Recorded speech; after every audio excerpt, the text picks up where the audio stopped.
Hello नमस्कार प्रणाम भैया, हम विक्रम कुमार सैनी मालाकार अभी आयल बनी डोकली। और आप सब ठीक बनी ना?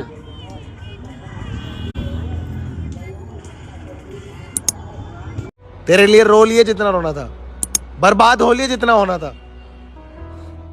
अब शुरू से शुरू करूंगा, हर इस बार मोहब्बत नहीं करूंगा। वक्त ने है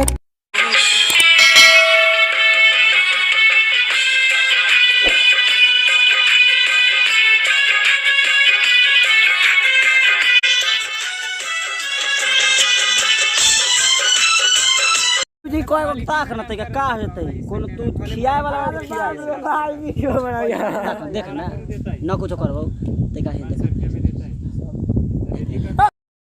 उसे कहना कि तेरी याद बहुत आती है, ये भी कहना कोई और नहीं है मेरा।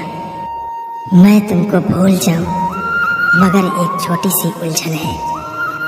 सुना है दिल से धड़कन की जुदाई मौत होती है। तुम खास थे मेरे लिए, वरना इतना माफ मैंने खुद की गलतियों को भी नहीं किया। हमेशा ख्याल रखूंगा तेरा सर कभी दुखने नहीं दूंगा।